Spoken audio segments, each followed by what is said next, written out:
Good afternoon, Vice President Inday Sara Duterte. Vice President Inday, the palace has said your time as DepEd Secretary was a complete failure. This stems from your statement that the country remains at a paper and pencil in comparison to other educational system of other countries which are modernized. What is your response to that, ma'am? Oh, thank you, Alvin and Tourism, for this opportunity to speak, and explain my side. Unang-una, masabi ko yon na we are truly behind sa education system natin compared to more developed countries around the world. And that is true. That is an observation. That is a fact of the Philippines. And I have all the right to say kung ano yung katotohanan ng bansa natin. That is covered by the freedom of speech and expression natin. So, dapat siguro walang magalit. Kasi yun naman yung katotohanan ng bansa natin eh. Saan ba tayo magsisimula mag-isip ng mga solusyon kung hindi natin tanggapin na mayroong problema yung bayan? Pangalawa, hindi ko maintindihan saan nanggagaling yung total failure ako as a Department of Education Secretary. Kasi iba yung actions ni BBM noong ako ay nag-tender ng resignation. Kung maalala ninyo, that was June 19, 2024. It was a Wednesday. Matagal ko na pinag-isipan yung pagre-resign. Inisip ko na kapag mag-resign ako, habang nasa administration ako, inaatake ako. Pag nag-resign ako, dodoble yung atake sa akin. Posibleng mag-file ng impeachment case sa akin dahil September 2023 pa lang pinag-uusapan na yon. So, matagal ko na hawak-hawak yung resignation letter na yun. Matagal akong pabalik-balik sa Malacanang, pero hindi ko talaga pa naibigay. Pero nung June 19, 2024, dun ko na isip na yun ang pinakatamang panahon na ibigay ko na yung irrevocable resignation ko. Kasi merong meeting sa Malacanang about opening of classes na hindi naman dapat na umaabot sa level ng Pangulo, pero meeting ko nung para sa kung kailan magbubukas ang klase.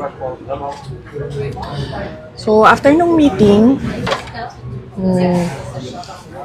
mag-request ako kay President Marcos if I can have a few minutes of his time. Meron lang akong ibigay sa kanya na sulat. So, ang ginawa niya, sinabi niya, so ano kasi yon? Meron silang reception area, tapos papasok ka sa isang room. Doon sa room, doon ginagawa yung meetings nila. Merong conference table. Tapos, pinapasok niya ako sa isa pang room doon sa loob. Nagmuka siyang office na may table, may office table, may lounge, merong living room. Doon niya ako dinala. Meron pa isang conference table.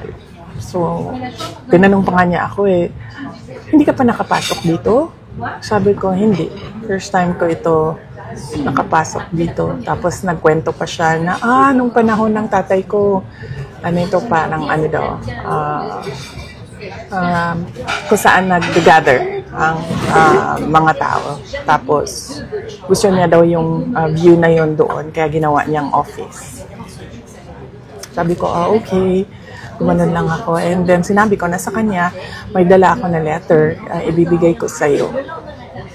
Tapos, binigay ko sa kanya. And then, nung binasa na niya, ang sabi niya, why? Why? Tanong siya sa akin, bakit? Tapos sinabi ko sa kanya, ayoko na pag-usapan kung bakit ako mag-resign. Para sa akin ba, kailangan pa ba itanong yun? Hindi mo ba nakikita kung ano yung ginagawa ninyo sa akin? O parang hindi naman ako masokista na aatakihin ninyo ako nang aatakihin habang nagtatrabaho ako para sa inyo, and to think na the Department of Education was the department that was delivering results sa administration. So, hindi na ako sabi ko, ayaw kong pag-usapan. And then sabi niya, he tried to ask me to stay. Tapos sabi ko, ayoko na. And then, ang sunod niyang ginawa, inofera niya ako, may gusto ka ba na posisyon? Sabi ko, wala akong gustong posisyon. Tapos ang sunod niyang sinabi sa akin, pwede ka bang tumulong sa midterm elections para sa mga senators? Tapos sabi niya, kasi di ba yung tugtong ng pagbabago, kasali naman yun sa unit team noon. Gumanon siya. Sabi ko, hindi ko, pag-iisipan ko, pero wala pa akong plano para sa 2025 midterm elections ng senators. So, clearly, lahat ng attempts niya to make me reconsider my resignation, na sinabi niya, magstay lang ako as Department Secretary o DepEd, na sinabi niya, gusto ko bang lumipat sa ibang posisyon, sabihin ko daw sa kanya, na sinabi niya, pwede ba akong tumulong sa